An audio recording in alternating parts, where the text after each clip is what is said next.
Bingo Blitz rules.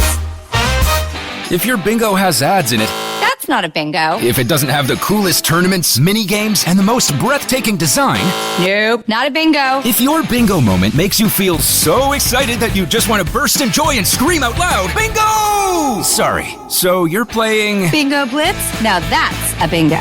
Go for a world of excitement with Bingo Blitz, the #1 free bingo game. Download Bingo Blitz and play for free. Now that's a bingo. With something like 5 million podcasts, finding a really good one can take a ton of time. So let me recommend one. It's called Something You Should Know. I'm the host, Mike Carruthers, and in each episode, we discuss topics that can be really helpful, like how to read people better, the psychology of crowds, or fun things like the story of Legos, or why you probably wouldn't be here if it weren't for horses. Something You Should Know is the name of it, wherever you get your podcasts. What's up, everyone? It's Noah Daniels. Hey y'all, I'm JJ. Hey guys, it's Kat. And we're your hosts of the Real Hauntings podcast, where we bring on guests who share their first-hand encounter ghost stories and supernatural experiences. Now on to the trailer. I've been warned to not tell this story, but I think because of the way it ends, it's okay to tell this story, because some people say that with certain entities, to like speak of them or talk about them or in any way like portray them as powerful will attract them to other people. The creepiest thing about it to me is a lot of times it would wait for me to notice it. Like, it would just lay its arm out like this, and then I'd be like, where is it? Where is it? And then I'd see it, and then it would just slither back. For more information on the Real Hauntings, Real Ghost Stories podcast, make sure you check out real.fm to learn more about our podcast and many other amazing podcasts. On today's episode of Don't Blame Me, we have the fantastic and very lovely named Megan Batoon as our guest. And we talk about a boyfriend who broke up with his girlfriend because he has now gotten sober and clean and is like, I want to explore life, aka more vaginas. And we also talk about a girl who's not attracted to her boyfriend anymore sexually and the conversations. And is she still in love or does she not like him anymore? Oh, keep on watching.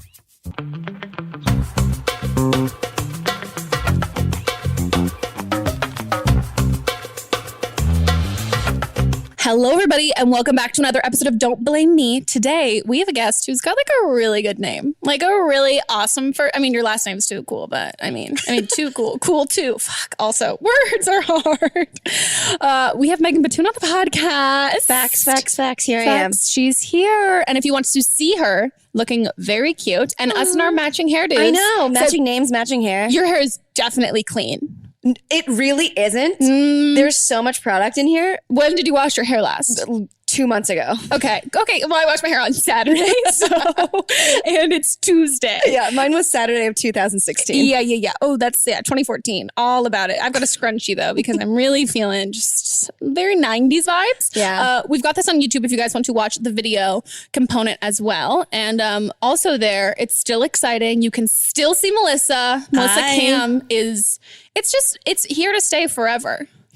Never going away. You're stuck with me. You're still getting comments about how pretty you are. I know. I like it. Every day. Then she just wakes up and reads all the comments. It's like, being like, I'm pretty. Why meditate when I can just read this? Literally me. Leo vibes every day. Being like, I'll just read compliments. That's all I care about. It's hilarious. So this is an advice podcast if you guys are new here listening or watching. And basically the lowdown is people call us and they've got problems in their lives and we give them advice and try not to fuck up their lives too bad. And I will try not to ramble as much as I did because people are giving me shit for rambling. Really? I do ramble. Like, I will say that I don't love the sound of my own voice, but I can just keep talking and I will just beat a dead horse. Sure. Like when a fight's over or anything like that with my boyfriend, I'm like, let me just restate what I said the last 20 minutes, like again in the same way. But yeah, if you guys want to call in and be a part of this, the number is 310-694-0976. And international callers, you can email us an audio file to meghanpodcast at, I almost said meghanpodcast.com, meghanpodcast@gmail.com. And we're on don'tblameme.show if you want to figure out where else to listen to us. Should we hop into the calls? Let's do it. Let's do it. Hi, Megan. I'm 18 years old, and it has recently come to my attention that a friend that I've had since 8th grade is talking shit about me behind my back. And my issue is I don't know if I should cut her out of my life or if I should just keep being friends with her until she leaves, because at the end of the summer, she's leaving for New York to go to school there. And the issue with me cutting her out of my life is I've lost a lot of friends in my 18 years. And this friend that I've had since 8th grade has been my longest friend that I've had. I've known her for the longest out of all of my friends. And it really hurt because I found it out through her brother. And she's just changed a lot. And she's calling me fake. She's calling me a liar. She's saying all of this shit about me behind my back. And I don't want to hurt her. It's not that I don't want her out of my life. It's that I don't want to hurt her and make her sad and then wonder like what happened. But I know what her brother is saying is true because I know who she is now. And it's not the same when we hang out. And I just don't know what to do. I've been really close with her brother, and I do have other people around me supporting me, and all of them are telling me to cut her out of my life, but they are all biased because I didn't really like her to begin with. And I just don't know what to do. I'm at a loss. So she's fucking your brother, right? Sweet little girl. She's totally Quite possibly. I think she's fucking the brother. Right? That's what I picked up from this. Can we get a fact check? I mean, wish we could ask. That's because, that to me is kind of what it sounds like. I mean, like if her brother's saying that, why would he be telling her that? Yeah. Do you know what I mean? Like Yeah. they must have a thing. And then also, I've got a half brother, and if any of my friends like fucked my half brother, I'd first of all be like, you're tearing apart a family. Like he has 2 kids, and like he's like in his 40s. Like that'd be like, there's a lot of bigger issues here. And like also, why are you in Florida? But like, Mainly, why are you in Florida? like why'd you go to Florida to fuck my brother? But I would, at least to me, that sounds like if I would not call someone fake necessarily, but like, I don't know. Like, I think like if she's become really close to her brother, is her friend cool with that? Like there might be something behind the reason why she's talking shit. Yeah. Like if she's been friends with you for that long and she's talking shit about you behind your back, like right now, that doesn't like, you would never, like I was friends with girls who like were just malicious, but they were like, oh, we only had fun toying with you for a year. Right. Like you wouldn't be friends with somebody from like 8th grade until 18 Right. if your entire intention the whole time like was you hated them. Yeah. But what if, because she mentioned that all of her friends kind of don't like her already. So what if, because people can change. Maybe in 8th grade, she was like a dope ass girl and now she like is not cool anymore. She sucks. And yeah. Yeah, maybe she feels left out too. Because if none of your friends like her, like who are this other girl's friends? Like that idea too. Maybe she can feel, maybe the friend feels like she's being left out or she's kind of going to be left behind and she's acting out in that way. Yeah. I feel like, have you ever had a friend that like is just like solidified in your friend group just because they've been there for so long, but like you don't really get along with them anymore? Oh yeah. Or like you've outgrown them? Yeah. I think so. I also, like her, I've definitely gone through my fair share of friends. Like I've had like my same, I've had my same best friends since like the ones I grew up with. But as soon as I moved, like dropped out, as soon as I like went to college, and then I was like, oh, friends here. Oh, this sucks. I'm dropping out. Moving to LA. So I had this stint from like 18, 19. It's okay. I'll hold it. From like 18, 19 until, oh my gosh, like 22 probably, like 22 until 18, 19 to 22, where I could not keep a friend to like save my life. Yeah. And in a way that I would just be accepting kind of shitty behavior. So I think there is a habit in that. If she can recognize that this friend is like toxic and not great for her, it also might have taken her a while if she's gone through lots of friends. Because I felt so much responsibility that it was like my fault that I was losing friends. And I'm like, oh no, I just have really low standards for people because like I had terrible friends in college. And then I was like, well, if you don't steal from me, I guess you're like better than that. And then suddenly I'm like, well, I'm not surrounding myself with like great people. And it takes a little while for that. But I don't know. Have you like left friends? Have you like done a friend breakup? I have not done a full on like let's not be friends, but I definitely kind of like go away and get busier. Like that's my go-to tactic when I'm like, oh, you're kind of toxic. Because then I've dated people that have lost so many friends, and I'm like, well, maybe you should look at you. If there's like a common denominator here, it's you. Yeah. And he's still not changed. It's rough. I think like I mean, if you're like, if she's like, if you don't want to do the drama, I understand just kind of phasing out like breadcrumbing before like college and things like that, because naturally people grow, even like the closest people will grow apart when you go to college. So I would say like you could do that. I think if like if that's going to like lead to more drama, then maybe just rip the Band-Aid off and get over it. But I think like you just got to be selfish in the situation. Like, what's going to make your summer, because they're both going away to college, right? So like, what's going to make your summer before you go to college the most fun? Is it going to be like, do you hate drama? Would you rather just kind of like suck it up for a couple more months or however long summer is? I don't know. It's a season. Or would you rather like get it over with and cut her out? But also the issue here, I think, is the brother. Like, I'm like, you're friends with her brother. Right. Isn't that the plot of The Kissing Booth? I don't know. I didn't see it. Did you? Someone saw The Kissing Booth. It's just you two have seen The Kissing Booth. I've never seen it. I just think that's what it's about. One person has seen The Kissing Booth. My friend told me to watch it, and I was like, I'm good. My friend told me to watch it, who still hadn't seen. She's like, have you seen The Kissing Booth? And I was like, no. She's like, it's really good. You should watch it. I just like, I've been desperate for movies to watch. I'm like, oh, did you watch my movie? She's like, not yet. I was like, you watched the fucking Kissing Casey, the one you met? Yeah. I was like, you watched The Kissing Booth, you didn't watch my fucking movie. Great. She's like, well, it's not on Netflix. I'm like, I have a DVD. Do you want it? I'll give it to you for free.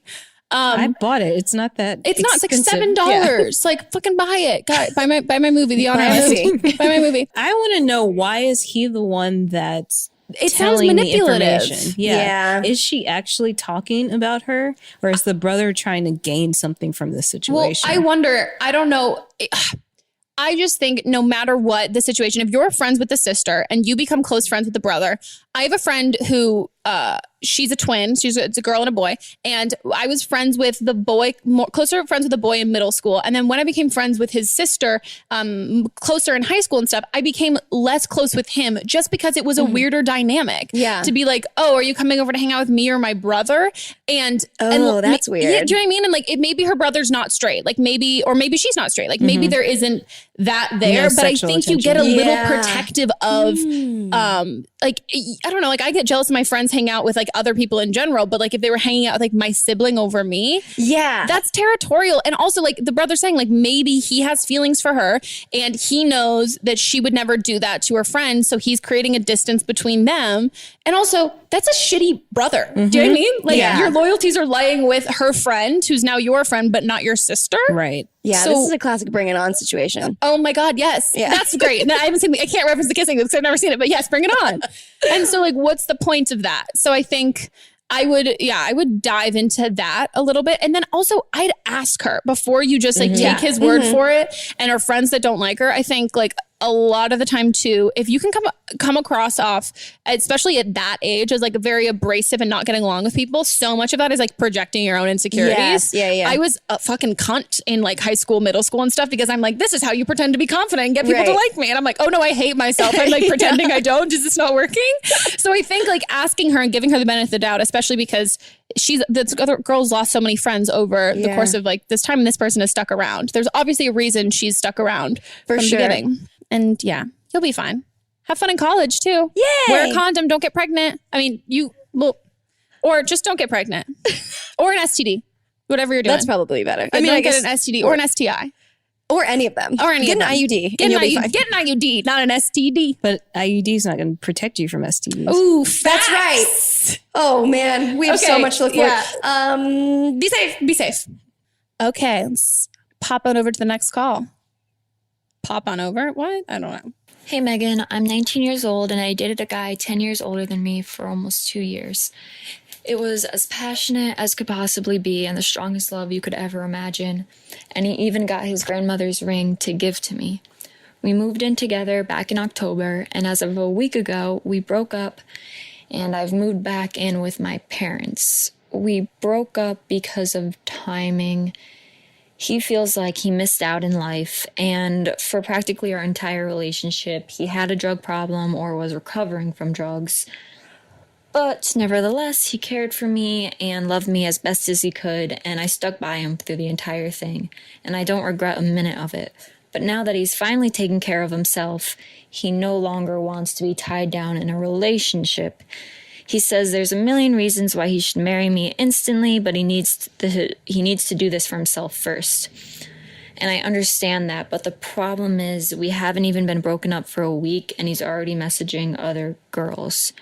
He even assured me that this breakup was not about being with other people and just about him finding himself. So why is he so quick to already be messaging random girls he's not even friends with? I can't talk to him about this because that would just push him away. And even though we're still friendly and we still see each other somewhat frequently, he's told me before that it'll push him away if I continue to express my feelings towards him, and he just wants me to focus on myself for now. And I understand that as well. I guess my question is, how do I stop obsessing over who he's talking to and why he's talking to them? I just love him so much. And I know, as naive as it sounds, I know that we should be together. And I've never felt this way. And we're so comfortable together. And I know he needs to do this. And I want him to be happy. I just want myself to be happy too. I've dealt with anxiety and it's just gotten worse since the breakup. And I don't want to go back into a depression. Homegirl. Okay. So I'm going to be slightly harsh with, this is like 19-year-old me minus the fact that dating this guy's older. I went through a fucking string of dating addicts from the time that I was 18 until 21. Also the time I had really shitty friends. Of being like, that's also when I was like, yeah, I can date guys who are strung out on Oxy. Like, this totally works. Like, you're a drug dealer? Cool. Just like, I don't want to see it. Not that I'm not saying there's anything wrong with you at all, but when you date somebody who is super damaging to themselves and others, there instantly becomes a complex of feeling special, feeling important, and feeling like responsible for somebody and something. And that can really mask itself as like intense love. And I think you can love somebody. Like, I think you can, I totally believe I fell so much harder, so much quicker for like the guys that I dated that were addicts, because everything is intensified and you feel special. Like, you feel like I'm the, not like even thinking like, oh, I'm the one to save you or whatever, but like, I'm the one who's being let in. Like, you're being vulnerable around me. Like, I'm getting like so involved in this with you. And I think you're taking you're giving him too much responsibility of being like, suffering with anxiety and depression. It doesn't make someone like a stand-up guy for being there for you when you deal with that stuff. It's like applauding a fish for swimming. Like, good job. You did the thing. You did the human thing. So like that, if you've dated shitty guys who haven't been supportive of that before, like those are more likely the minority. Like, those are terrible people. He's not a great guy for like being there for you through that stuff. Like, that's like applauding someone for not being homophobic, of being like, great, you did the human thing. And I would say, you can't be friends with him. I know like people hate it when you like talk not down to being young, but there's something that's inherently creepy about a 27-year-old dating a 17-year-old to start off with. Like, your intentions can be completely pure, and I have nothing wrong with a girl being interested in an older man. It's the older men being interested in the younger women. That's gross. So super, but yeah. Yeah. That's California. Regardless if it's illegal or legal, I feel like when you're 17, like it feels like I believe you also that you are in love or feel love, but like I'm 27 now, and the most love I've ever felt was when I was 17, because you don't know anything. You have nothing to relate it to. It's the first time you've ever been fully vulnerable. Yep. So like young first love plus the drug like dependency that he's being dependent on you and his drugs, and he is not a fully formed human yet. No. And now that he wants to be on his own. It's definitely like, this dude is not good. No. At this moment in his life, he's not being good to you or himself. And like this, just hearing what he says and taking it out, like try as much as you can, try and take it out, take the words out of his mouth and put them into anybody else's. He's telling you, hey, I don't want to talk to you. I don't want to hear all these like feelings things. Like, that's going to push me away. Like if any other guy said that to you, being like, yo, can you like stop it with your feelings and shit? Because like that's making me not want to be friends with you because I want you to be chill with me fucking other girls. Right. But then keeping you on the back burner lukewarm so you'll stick around until I'm done fucking other girls. And then maybe I'll come back around to you after I've had my fun. So like you stuck with him through the hard times. And he's like, great, cool. Thanks so much for all of that. Now I'm going to like go fuck around now that you've like been there for me through all of that. Like, that if this was like a true love guy that you were supposed to be with, you having been through with him through all of that and him getting clean and sober would then be like, this is like, you're who I want to spend the rest of my life with. Exactly. Not like, thank you so much for doing this with me. Like now I'm going to go like hook up with all these other people. Right. Like he's telling you what he wants to do. And there's no use. Not only is there, you can't change that. Why would you want to like convince somebody to want to be with you as much as you want to be with them? Exactly. That's like a relationship in which you spend your entire time like sleeping with one eye open, being like, fuck, please don't leave. Please don't leave. I've like convinced you to stay when I know you don't want to do that. Right. I mean, she has to get out. Yeah. It's also like, hopefully this comes off like a big sister thing and not mean, but like, if you know where he stands, and I've been on the other side of that. I've been like telling a guy, hey, like you're coming on too strong and I don't want this right now. So just like chill out and then I'll get to it. I never got to it. No, yeah. So it's just like, it makes you look a little bit desperate if he's telling you all these things and then you're like, no, but I'm still going to be here for you. It comes off way less romantic and way more like, yikes, this girl has nothing else. Yeah. Which like, and you have so much else. Yeah. If you spent all that time working to make him better, take that back and make yourself better. Yeah, go to therapy. I don't know if you're in therapy. Go to therapy. But go like, to therapy. Regardless of like dealing with everything with him too, you like now that the attention and focus, like you had so much time and energy spent on somebody who really needed you and you really need you right now. Yeah. You don't need him. Like you need to fix you and you're the only person that can fix you. And I don't know if by the time this comes out, there'll be another episode with a callback. Whose episode was it? Ashley's? Ooh. Ashley's I or think so. Alexis's? I think it was Ashley. Okay. Well, there's a callback in Ashley's episode in which a girl had previously called in about her boyfriend saying that they were going to like take some time apart because he really needed to focus and find himself. And just like the guy, your ex, he was dating another girl immediately and fed her all these lies about this is about me, this is about me, this is about me. Yes, it's about him. It's about his dick in other vaginas. Right. Like that's what this is about for him. And there's just like, the same thing that you were saying with like loving somebody so hard at that age.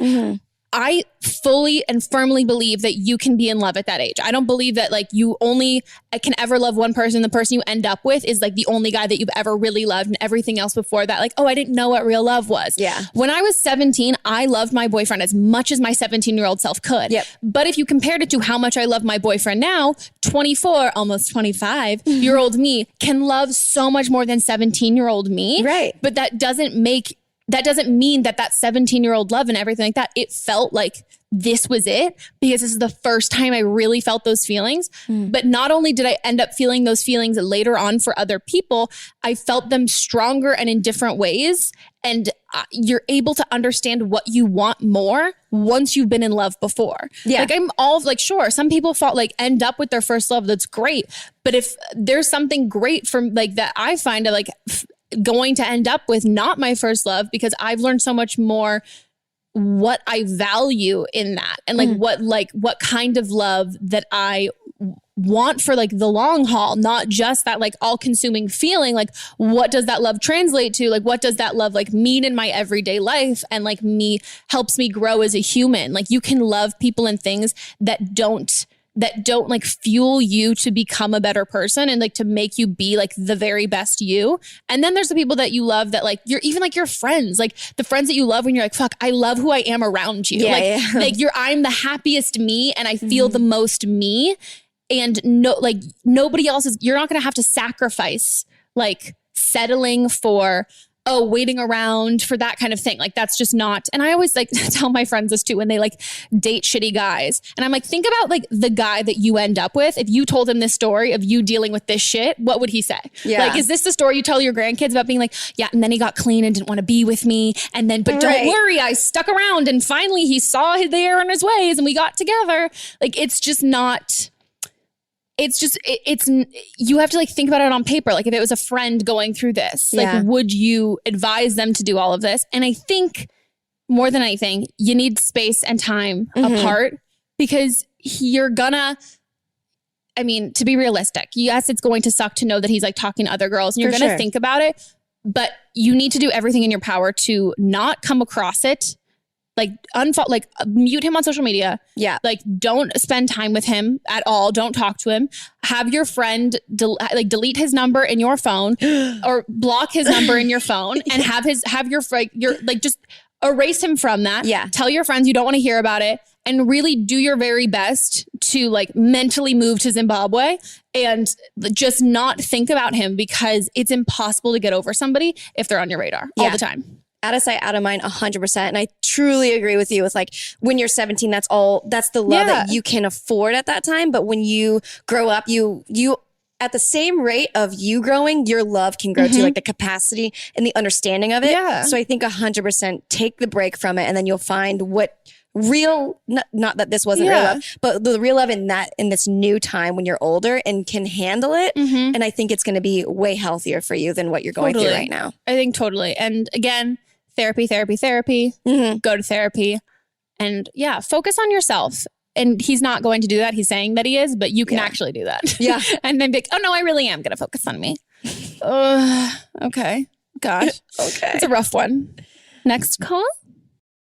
Hey Megan, so I'm 17 and I'm from England and I've been with my first ever proper boyfriend for about 9 to 10 months now, and honestly he is the sweetest person and all he does is try to make me happy, and it sucks because recently I just haven't been as into the relationship as he has, physically, we're not as intimate as we used to be, so we have had sex and I'm just not as attracted to him, and it sucks because I know that he's already self-conscious of his body, and then if I were to ever say anything, which I would never do because I'm not that type of person, but and just we just don't talk as much, and it sucks because I do think I love him, and I know some people say that you can't be in love at this age, but I think I am, and it obviously he's so sensitive, so anything I say he will take to heart and he will get really, really upset, and I don't know what to do because the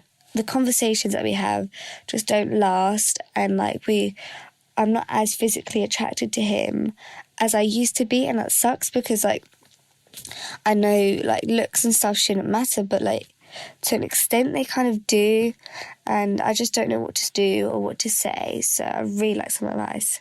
I'm confused. So she just doesn't like her boyfriend anymore. That's right. So break up with him. Yeah.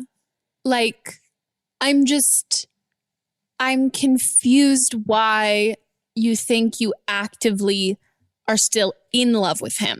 Well, that's the thing. I think because she mentioned a couple times, I think I'm in love with him. Yeah, I don't. But you shouldn't think you should be pretty sure.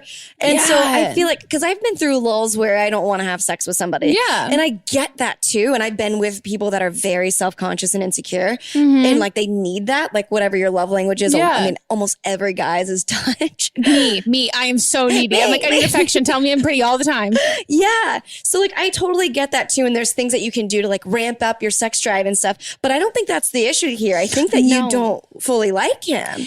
Yeah. And I think there's I think you can on paper love somebody as a person and also really get to know somebody and date somebody for 9 to 10 months and really love them as a person and just love who they are and not be in love with them. And also you can fall out of love with people. Yeah. I have used to have this large issue of dating guys for, it was usually around 3.5 months. And by 3.5 months, I would wake up, I'd roll over and be like, I hate you and I never want to see you again. Wouldn't say that to them, but it would go through my mind of being yesterday I was totally into you and could not see it happening. Funny. But I would just, it was a switch would flip in my brain. And when my current boyfriend and I were dating for 3.5 months, I rolled over and I was like, oh God, I still like you. Oh my God. And every day for 2 months, I was just I still like him. What the hell's happening?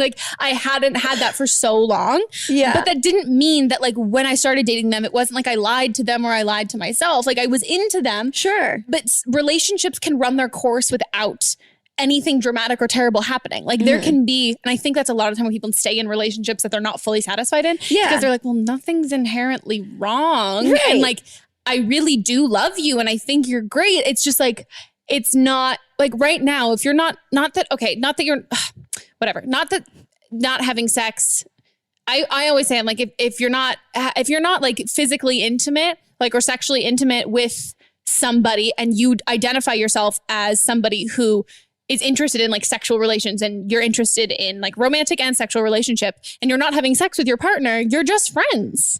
Yeah. Like if you like having sex in general and you want to have sex with people and like that's what you look for in a partner and you don't want to have sex with your partner, that's time for a new partner. Like you gotta change that. And there's like, I don't know. I mean, she's also not saying why she's not. I think if she had just said that she wasn't sexually attracted to him currently, I would say that maybe there's something else there. Maybe I know as a totally insecure person, I know when I'm insecure, if that's not a sexy kind of thing and you don't feel like very attracted to that. Yeah. But also she doesn't like the conversations. That's the whole other thing. Like there's like, what do you like? Yeah. What do you, maybe she likes the fact that like she's been in it and it's, and he's giving her the attention and he's nice to her, but maybe she's a Leo. She loves attention. Post a selfie. You'll be fine. Literally start a YouTube channel. You guys are friends. Or you guys are just friends. Yeah. And I think that there's no, and I don't know if he's like trying to like spice up sexually stuff, but like maybe this isn't all in your head too. Maybe both of you are kind of, the conversations are like lagging and not as interesting because maybe you're both kind of realizing that. Oh yeah. And like maybe that's why you're both just kind of like growing apart and being okay with it. And also like 9 to 10 months is like that's a solid relationship. Yeah. And I think it's also a very common time because like when you get to a year, then people are like, oh, wow, you've been dating for a year. But then right before you get there, you're like, oh, why? Maybe this is not what I want for the like rest of a long period of time. But I think you got to break up with him. I think so too. Yeah. And yeah, that's what I would say because it's not just a sexual thing. Because if it's a sexual thing, I would then be like, well, maybe the antidepressants can make you have a low sex drive, like lots of medications can. Yeah, anything like that. But if you also don't like the conversations, that's the whole other I think thing. You don't like him anymore. Here's a way to spice up the conversation. Bring up a breakup. Yeah. Hey, I've got something fun I want to talk about. Yeah. How do you feel about sleeping with other people and being friends and not dating? Yeah.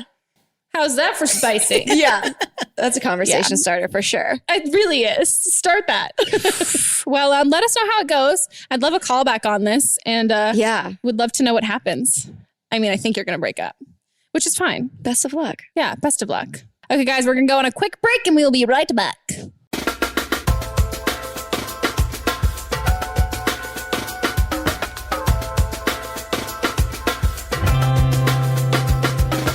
Today's episode of Don't Blame Me is brought to you by me sucking my own dick. There we go. You almost didn't make it there. She's in a rolly chair. She just roll on over, slide on over to that dick. So guys, if you're new here, I doubt you're fucking new here. I'm going to be reading some iTunes reviews to thank you guys for leaving some fantastic comments and 5-star ratings. I am an Uber. Please don't give me anything less than that. That's not what I deserve. It's still Leo season. I can be an asshole.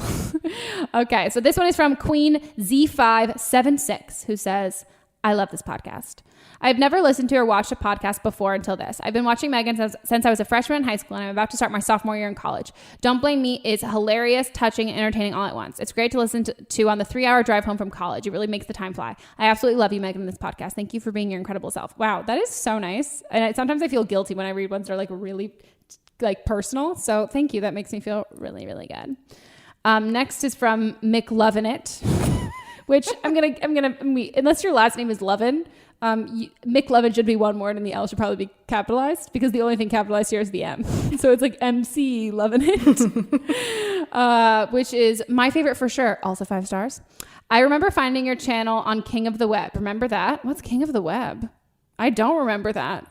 And this podcast is everything I've ever wanted from you. LOL. I've always loved your personality and how we have the same sense of humor. I love listening to you uncensored. You and Melissa are so entertaining and honest. Keep it up, please. I get stoked every time I see the notification that episode is out. Thank you so much. Makes me feel so good inside. And you got a name check in that one too. Thank you. I think she spelled your name wrong though, but it's okay. One S. Most people do. Okay. Maybe this will be the last one. The best podcast I've ever listened to. Can you tell why I picked it? From Baker 0608. Highly recommend if you're a girl and don't know what's going on in your life. Also, for me personally, I don't have an older sister, and this is just like having an older sister to give you advice, which I love. That's always the goal here, is to give you that tough love advice that someone who you have to tolerate would say to you. And this is gonna be the last one, just because this title is so great, so good. My soul cycle instructor has to come get me out of my car, which I'm intrigued. It's good. The best podcast ever. I can never get enough of listening to it, to the point where I'll stay in my car long after I've arrived wherever I'm going. The one where the girl slept with her boyfriend and his twin brothers is so good. My soul cycle instructor came out of the studio and told me to get to class. I make everyone listen to this. If you haven't yet, you're absolutely missing out. Oh, thank you so much. That literally makes me so happy. Also, how small is your soul cycle class that your soul cycle instructor can like hop off the bike and be like, come over here, Kmart 27. I mean, there's 2 T's in Mart, so maybe it's not related to the store. The store? I don't know. But thanks, guys, so much. It really does make me so happy. And I love reading your reviews, especially when you say things like that and we can know what episodes you love. Because, I mean, I think we all know that's definitely still to this day been... Nothing to really top that yet. But I don't know if it's possible. I don't think like, so and it's either. not like I think we've peaked. I think that like that is just like we're never gonna reach that without someone intentionally fucking their life up to then call us. Yeah. Like that was just, so good you can't write it. So thank you guys so much. If you haven't yet subscribed to us on iTunes, we are there, the podcast app. Subscribe to us there. Leave us a 5-star review. It means the world to us. You can also use the comment section to let us know what episode was your favorite, what guest was one of your favorites. But don't say what one was your least favorite, because that's a dick thing to do. And let us know what other guests you'd like to be there. So thank you guys so much. And maybe if you related to any of the advice, like maybe if it's like, this really helped me specifically. I would love that. So thanks, guys, and back to the episode. Okay, guys, we are back from our break. Melissa won't spill any tea. Sorry. I want her to give me some drama, and she doesn't have any. Leave some drama in the comments below so I can read it. Speaking of drama, should we go on to the next call? Hi, Megan. So I'm 18 years old, and I need some advice on my mom. So my parents have been divorced for 11 years, and my brother and I have lived with my mom ever since, and pretty much have no relationship with my dad. So for the past 11 years, it's just been us and my mom, and she's never even spoken to a boyfriend or anything, so, like, she's always had. And then last summer, my brother moved out, and out of nowhere, she says she has a boyfriend, but, like, I've never had a guy in my life, so she said, take your time to adjust and choose when to meet him and everything. And then 2 days after this, she says, oh, he's coming for dinner. And I got, like, really upset because I felt like I wasn't ready. And she wasn't taking my feelings into consideration. And I wanted to choose him to meet him and everything. And she said, why can't I be happy for her? So anyways, he comes and ends up spending the night for literally an entire week. And they're constantly locking each other in her room, like, making out in front of me, literally ignoring me.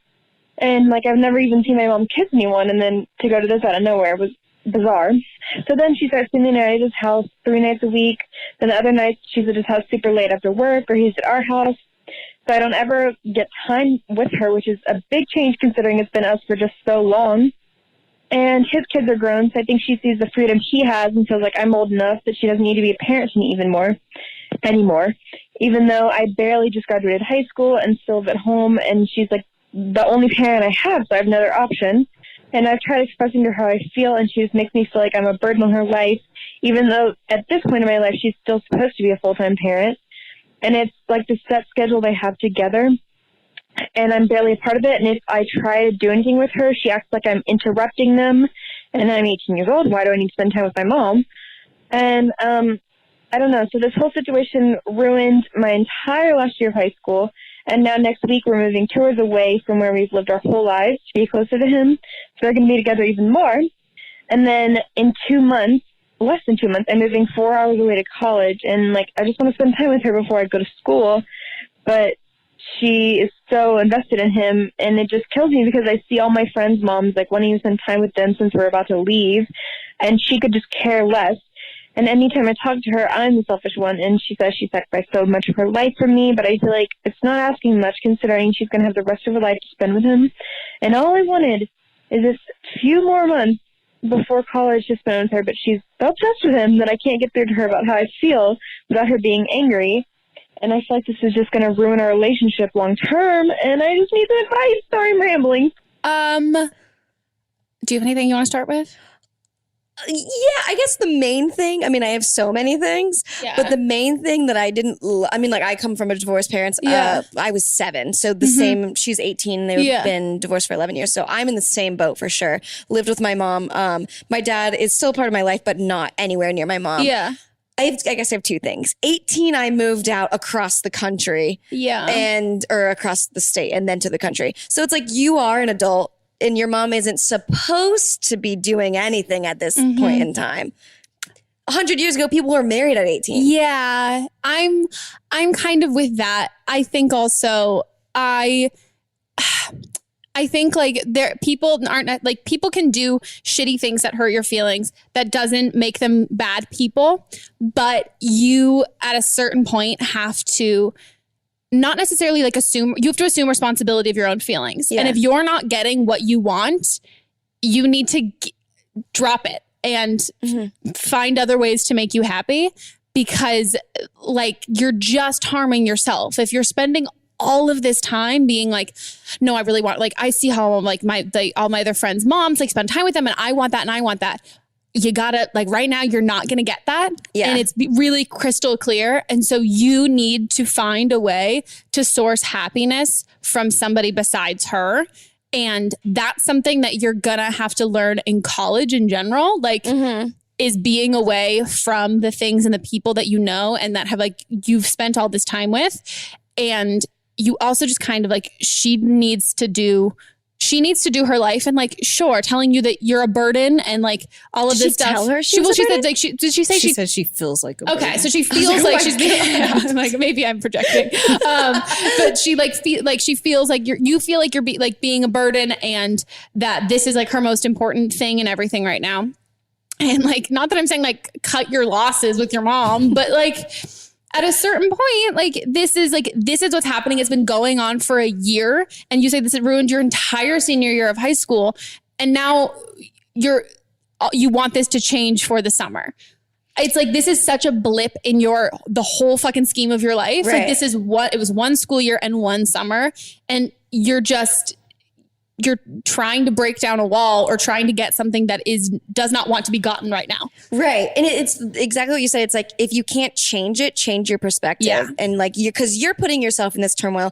I do see where she's coming from, because it's like her last summer before college. Yeah. But like you said, you're going to be away. You have to figure out how to be on your own. And I guess it does suck that like now all of a sudden this dude is in your life and you're just like, what happened? But also you have to grow up at some point too. And your mom probably waited until you were old enough to do this. Like, she sacrificed even more for you. And like, it does seem like it's a little bit imbalanced, and maybe you should just be a little bit nicer and more concerning of her feelings too. It's not just about you. Well, she definitely also didn't go about it in the right way. Like, telling you that like, hey, I started dating somebody whenever you're comfortable with it, and then being like, he's going to come over tomorrow night and he's going to stay for a week. Like, she definitely didn't do the best, like this didn't go about it in the best possible way. But from there, like, exactly like you're saying, like, you can't change this, and you've tried. And also, as much as like we are the leads in our own movies, you cannot cast other people to do what you want them to do. Yeah. So like, you want your last summer to be with like you and your mom, and that's not what she wants, which sucks. And you're totally rightfully feeling like that sucks and that's not fair, because this is a new guy and you've been her daughter forever. Or not forever, but for her personal ever. But you can't, if that's not what she wants, you're not going to even be able to get her to be an unwilling participant in that. Like, she's going to make her own choices as an adult. And as an 18-year-old, you are also technically also an adult. And while she's going about it in like a not super like emotionally comforting way and sensitive way, you can't change that. That's what she's going to do. And if this hurts you, it's your responsibility to step away from that situation. It's not her responsibility to fix it. Like, your feelings are your responsibility. And yes, she's like hurt them and caused you all of these feelings. But at a certain point, you either need to be like, you know what? I'm either being too sensitive and I'm going to suck it up and hang out with both of them because I want to spend time with her so badly. Or this is so not what I want. This makes me really uncomfortable and sad enough that I need to step away from the situation. So you need to choose. You need to participate in whatever she's giving. You need to take what she's giving you. And if you don't want to do that because that hurts too much, totally fine. But then you need to step away from it and do your own thing. You can't just try and like change. You know what I mean? Like you can't change the course of what's going to happen. And yeah, I think like you're rightfully feeling neglected and all of that stuff. And I think all of the hurt here is totally valid. And she's definitely at fault for not treating this as gently as possible. But it happens. Like you can't really change. Shit happens. They've been together a year too. So it's not like it's just out of the blue. They've been together for a year. Also, you can't be mad at her for wanting to move 2 hours closer to him when she has a house by herself now because you're moving to college and your brother's gone. So she's in love. Let her be in love and move and have this next phase in her life. Yeah. She's like, she's not just your mom. She's a person too. Like she has needs and all of those other things. And anybody can make faults and anybody can like hurt people and do things like that. And yeah, I don't think she went about it in the best way. I agree. But it's the same thing of being like, I always feel like however you feel, you have to feel that. But then you also have to like make actions to change that. Like if you feel hurt, you must feel hurt enough to step out of the situation, or you don't feel that hurt and then you can deal with the situation. Yeah. Like you can't complain about something and just want it to change to one thing. Like you got to just pick a side and figure that out. Because like you said, it's been a whole year of this. Yeah. And also the fantasy idea that like this was this last summer with you and your mom and everything like that. To me, that just screams also, you really need to focus on independence and 100%. And there's a lot of projecting of seeing your friends' family lives as something that's like great and wonderful and fantastic. And you really don't know what everybody else is dealing with and what everybody else is going through. And the only thing that you can control is your feelings and your actions. And so you need to prioritize your happiness. And even though it's not what you think is going to make you the most happy, go to option B. Go to whatever you think is like, well, what can I do with the cards I've been dealt right now? And figure out how to make happiness from that, because that thing that I want is unattainable. And also it's just not going to happen. So you have to combat it from a different tactic of your happiness, not a different tactic to get her to do what you want her to do. Yeah. I think if you want to spend a little bit more time with her too, and she's engulfed in this new man, well, I guess not new. He's been here for a while. He's established. I feel like you could like set up mom and daughter dates for like the remainder of time that you're here before college. Like every like Saturday, go get your nails done with her or something. Get lunch with her when it's in the daytime, because then she'll be with this guy at night, and just get as much as you can out of it if that's what you truly want. Because it's either you really want that and you want to win. Or you want to just be the one that stands the longest. And like, what's the point in that? Because at that point, you are taking away your mom's happiness. You're being selfish if that's your main motive. I think it is too. And also going away to college, I think I think you should also think about it in the way of, now there is somebody out there who is your mom loves and cares about, and someone cares about her when you go away to college. Like your mom is, you don't have to think about the idea of your mom being alone in the house by herself and like, you have a shitty dad who's not in the picture, and like your brother's gone, and like she's empty nesting like beyond belief. Now you can go to wait. If you can try and realize in thinking about it of, oh, as much as this sucks for my last summer, for the next 4, like my mom potentially has happiness for the next 4 years that I don't feel a responsibility or a guilt of going and pursuing like higher education at the expense of like my mom's happiness. 100%. So she's able to find happiness in other things. And you'll also find when you go to college too, you'll be like, oh shit, I'm happy. And I don't have to like be worried about calling her all the time and like worrying how she's doing. Yeah. She's doing fine. Somebody cares about her. I'm going to be doing fine. Like, just try to reframe your perspective. Yeah. I agree. That's what I would do. Yeah. On to the next one. My name is and I need some advice regarding my roommate and friend. I will call her Jay. Jay is 25, and so am I. First, a little background information. Jay suffers from severe depression. She does take medication, and she sees a therapist regularly. She lives with my sister and I and takes classes online. She doesn't have a job and uses her free time to do her online classes and spend time with her boyfriend. I have been concerned about her drinking habits for a while now. She drinks alone a lot, and frequently. And when she does drink, she drinks a lot. She drinks an entire bottle of wine in one night. She even buys boxes of wine, and she can finish those in just a couple of days. Her boyfriend also seems concerned about her drinking habits, but he doesn't think that he should do anything about it. And he thinks that it's best to let her figure it out on her own. But I'm struggling to figure out the right thing to do. I don't know if I should just let her be because it's her life and she can do what she wants, or I have an obligation to do something because I'm her friend and her roommate. And I'm one of the only people that knows the full extent of what's going on. She has a lot of symptoms of alcoholism. She isolates herself in her room. She doesn't leave the house much. She blacks out and doesn't remember things she said. Her mood goes up and down, and sometimes she drinks and is goofy and funny, and other times she has a complete meltdown and she cries and can't seem to get a hold of her emotions. At this point, any advice that you could give me would be wonderful, because I don't even know what the next step for me to take is. If I should just leave it go, or if I should talk to her, or if I should go as far as to maybe tell someone in her family that really that to help her. Okay.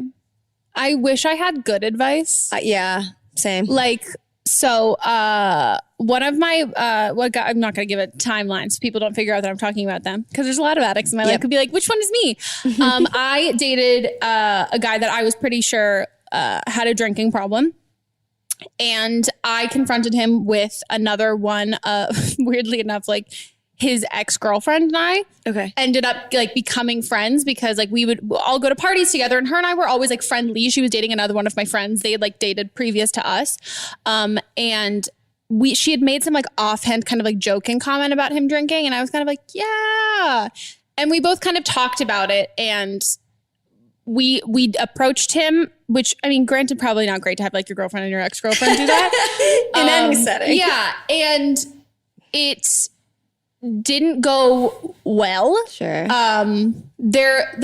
We were also super young, and there was like, it was just one of those things that I felt like, similar to how she's feeling, I felt like I had to say something, that it was like my responsibility, because I also felt like, because similar to a roommate situation, I was seeing him the most. Sure. So it was like, anybody else could have been like, oh, this is an isolated incident, or this is like when I see them. But I'm like, no, I'm with you enough to know that this is something like more serious. And he was like, oh no, I'm good, and brushed it off, and nothing changed. And we ended up like breaking up for different reasons.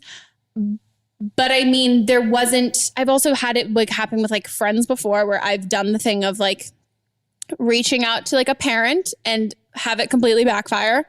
Right. I think my advice and like the best thing I would say to do, is I think like you have to think about her and not your friendship, and like her well-being and not like the longevity of like your guys' relationship. And if you're concerned about her like physical well-being and like all of that, that's the time when you have to be like, okay, well, this might fuck up our friendship forever. Yeah. She might move out. This might be terrible, but like, as another human, I need to like say something, because I'm concerned about her. And I would have you and your sister sit down with her and her boyfriend. I would all of you guys do it, and have it come from like the people who care and love about you. Addicts can be really angry and like feel very defensive. And so I think it's like, know that it might completely backfire, and she might move out and never talk to you guys ever again. But I think you're right in the sense of, it's also, I think, a huge, not necessarily addiction's a disease, but also there's a point when someone can be having, might not necessarily be like a full-blown alcoholic, but they're having like addictive tendencies, in which sometimes people are incredibly depressed and dealing with things like that, and they want somebody to notice, and they desperately want somebody to say something. And so much of the time when I'm feeling really depressed and I'm like, if nobody says something, I'm like, oh, you don't care about me. Right. Which is not necessarily the case. You just might feel awkward and don't know how to bring it up. But if you can, she might be feeling really isolated and alone and acting out in hopes that somebody notices so she can be like, oh, someone does care about me. Right. And say, and approach her with that. And if it doesn't go well, I think you can reach out to a family member and just say, I've been really concerned. I brought it up with her. I'm not sure what else to do. I did this before with not alcohol, but with a friend that I had that was like, just not like, she was just super unstable and it was like very scary. And we told her parents after we confronted her about it, and her parents like blindly defended her left and right. And then 3 years later, like pulled her out of college and like we're like, okay, we have to figure out the situation. So doing this might not change the course immediately right now, but at least plant the seed in her head of being like, we love you and we care about you and we're concerned about you. How are you doing? Yeah. How can we help you? And then if that doesn't work, plant the seed in her parents' brain. So they know, even if they don't like hear you right now, if something happens later on or anything like that, they know like in the back of their head, oh, we've heard this before. Yep. We know if there's something to look out for. That's what I would say. I think like it super sucks and it's like a very scary thing. And also, very scary to see people who can go from being like totally understand like the happy drunk to like the really angry one. And you don't want to deal with that. But I think, I think if you can all band together, that's what I would say. That's great advice because I've never dealt with any sort of like I've got friends that drink way more than I do, but like they're all fine. So like I'm not really sure how to deal with someone that drinks a lot and is also not fine, because I've got friends that drink a lot and I have friends that are very depressed, but none of them mix. Yeah. So I know how to handle the ones that drink a lot, but in the depression ones, I understand that a little bit more because like I feel like I can understand from like when sometimes you just feel like there's no like have you ever, this is going to be a little bit of a weird analogy, but have you ever been swimming in a pool and then someone's I got stuck in a wave pool underneath an inner tube one time, which I'm like, that's what being depressed feels like. That's what I'm talking. Yeah. When you're like, you're trying to hold your breath for as long as you can. And then you're like, oh, wow, it's been a long time and I'm going to die. Yep. Okay, I'm ready to come up. And then you come up for air, but like when you come up, someone's on a floaty right where you want to come up.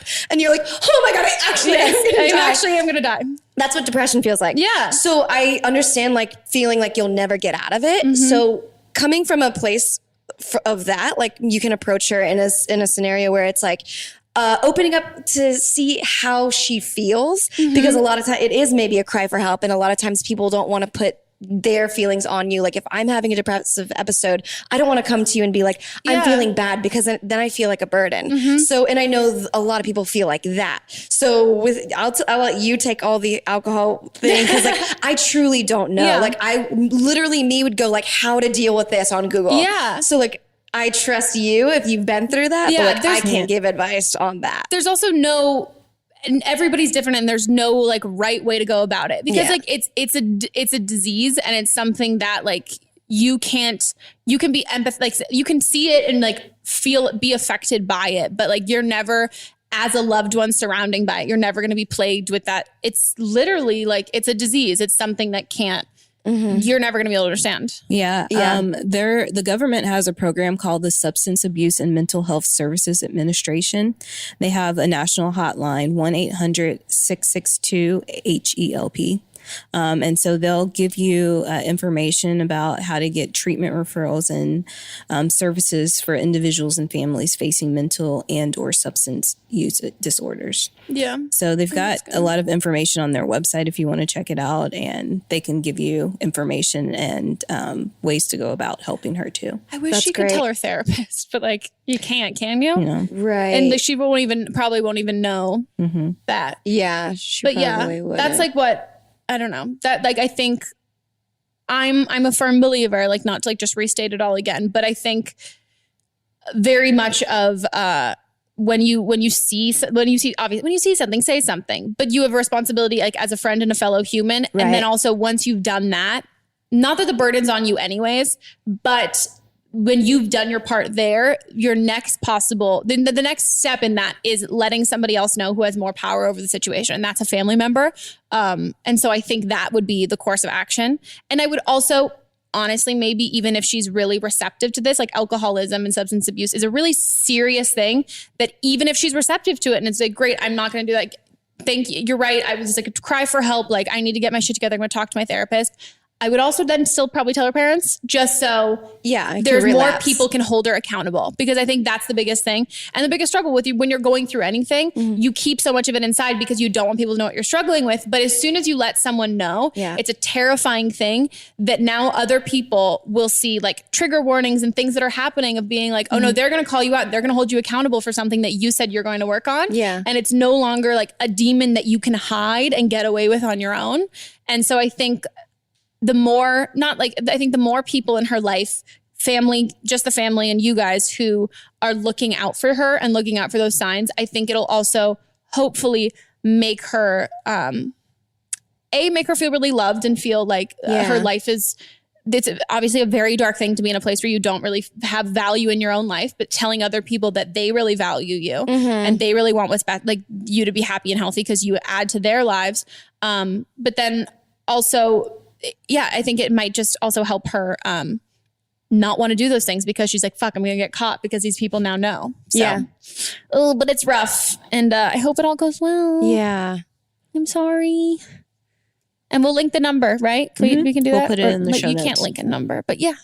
Okay, guys, it's time for Producer's Corner, where we either have, picked by the lovely Melissa, we either have a callback of somebody updating us, like a previous caller giving us an update, or we have somebody calling in to give their advice on a different call that maybe potentially I knew nothing about. So is this one about a cruise ship? I feel like we've had... I know, there's been a lot of 5 cruises in a row. Yeah. Wow. Yeah, this is different. It's not a callback or advice. This is someone calling. Is it a monologue? I mean, technically it would be because it's just them talking. But they're calling to share some insight on something. So I'll just play it. Is this a penis thing? It is a penis thing. Oh my god! Is it a ripped penis thing? Ripped? In the Yeah, you know penises can rip? You know vaginas can rip penises? This is why foreplay is so important, men. Oh, I'm so excited. Hi, Megan. My boobs. I'm excited. I am a 24-year-old girl. Sorry. Crazy. Anyways, and I was just listening to the episode with Melvin on it, and I got to the circumcision part, and I would like to say that I've been having sex for a good while, but and you're going to totally make fun of that, but how I said it, but you know, I'm experienced, and my boyfriend that I'm with right now for the past 5 years is the only man I've had sex with an uncircumcised dick, and it is so much better because there's no chafing. Like, I'm TMI, but I have a very dry vagina, so I need lube. But so anyway, so his foreskin being able to move is a lot more pleasurable to me, and I really don't like using dildos because there's no there's really more chafing. I'm gonna have to use a lot of lube. So I'd just like to say that for me, uncircumcised dicks are a much better option. Not circumcising, shaming, but for me personally, I like a good uncircumcised dick. Oh my god! I don't know why her voice just kills me. Like, nothing wrong with your voice. It's just like it's very like raspy. She was sexy, into it. and I just love an uncircumcised dick. There's also like a lot of dramatic pauses. Yeah, it was like, are you having sex right now? Yeah, I think what it sounded like. I think she was In like real time. she's masturbating as the call. Oh wow! I'm so happy for you. Cool. Like, love that. Go for it. Great. Awesome. I've also never heard the word chafing so much in like in terms of like a vagina and sex. I only think of that with like thighs. Yeah. So I'm like chafing and just think of like rug burn. So, I mean, it's like naturally ribbed for her pleasure. Ew. Oh my gosh. How long have you been sitting on that one? I just thought of it just now. Gosh. I mean, like, yeah, I'm woohoo. I get it. So, I mean, like, stoked. It's stoked, but as we have learned, what have we learned? You gotta lube it up or it's gonna rip. Yeah, no matter what. You have to. You have to, guys. That's clearly what we've learned. Yeah, we've had 5 people call in. And I've had multiple DMs of girls being like, this has happened to me. It's just fucking science. Friction. What my thing is, it's a guy being like, you're ready for this, right? No. Exactly. That's why I'm like, we need to focus on females being ready and willing and able to take a dick. You can't just like... we're biologically closed until we're open. Yes. No, completely. It's not like I walk around just like, I'm wet and ready to fucking go. Like, no.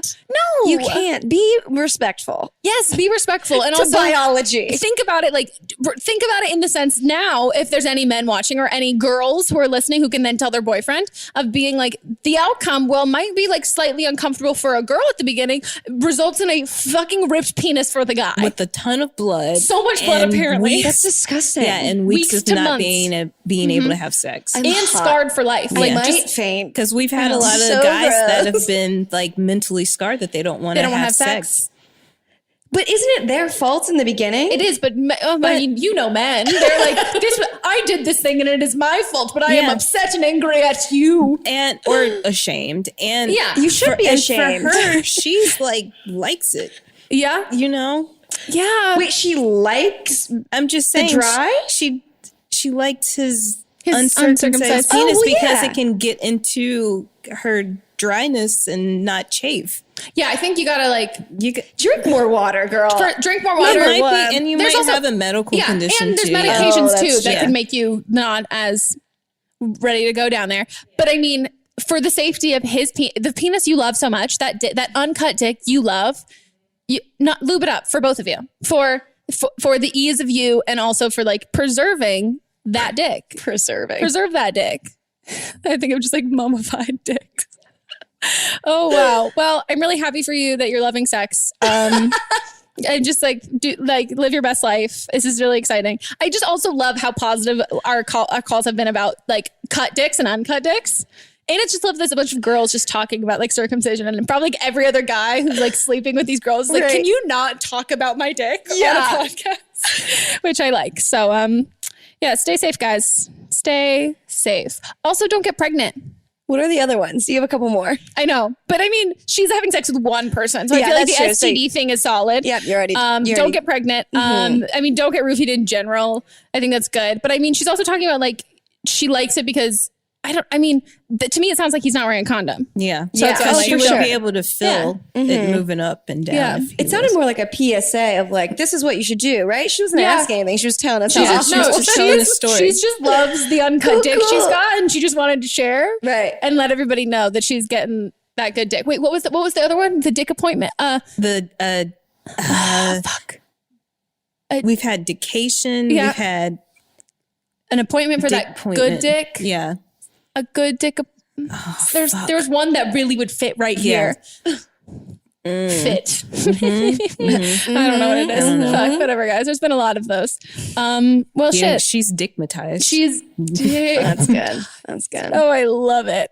Well, on that note, thanks so much for being on the podcast. I want to apologize for being like, this wasn't like a heartfelt ending of the call. Like ending of all of this. For somebody, it probably For somebody, this touched them. Yeah. It did. It did. Okay. So many innuendos about other people's sex lives. Well, thank you so much, Megan Batoon, for being on the podcast. Of course. Thank you. Where can people check you out on the internet? At Megan Batoon on everything. And I also have an advice podcast called Just a Tip. You should be on. Yeah, it is. I think I'm going to come on. Oh my God. So into it. If you guys, that's Dance Moves on YouTube, which by the way, again, if you're still listening, go watch on YouTube if you want to see us in our matching buns and everything like that. What else? Any other things we've talked about? No. Our socials are down below, everybody. Check us all out. Literally check me out. I haven't washed my hair since Saturday. And great, cool. So yeah, leave us a review on iTunes. Do that. Love that. Big fan of that. And if you guys have any calls or any advice that you need, call us at 310-694-0976. If you're a previous caller with an interesting callback or an update to a story, would love to hear. If you're getting that good dick and just like want to share, sure, call us. And international listeners, you can email a audio file to meghanpodcast@gmail.com. And if you want to figure out where else to listen and subscribe, if you're watching, don'tblameme.show. And see you next week. Goodbye. Bye.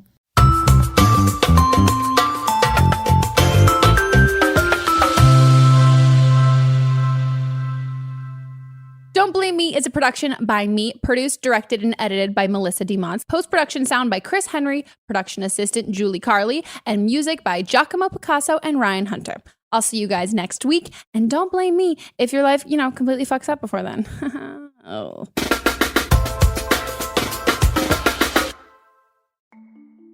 As a podcast network, our first priority has always been audio and the stories we're able to share with you.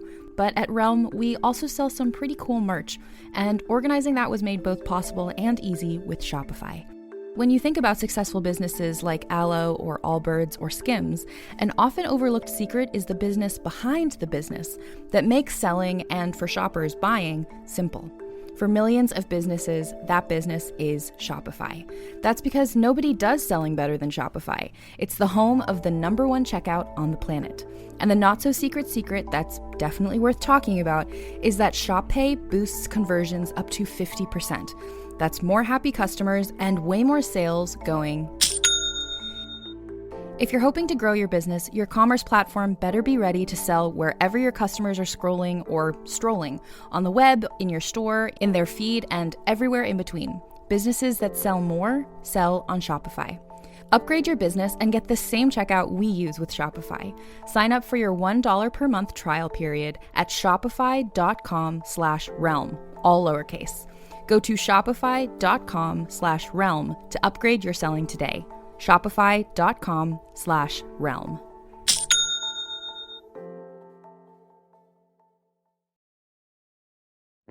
Welcome to the small town of Chinook, where faith runs deep and secrets run deeper.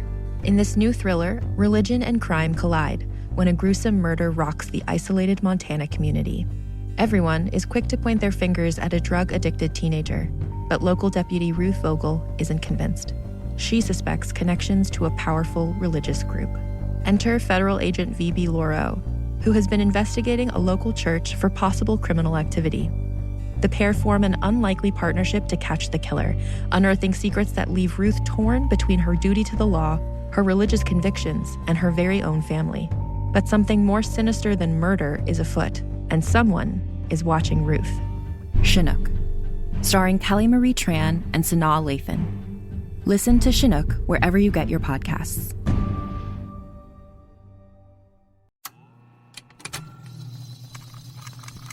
Contained herein are the heresies of Radolf Buntwine, erstwhile monk turned traveling medical investigator.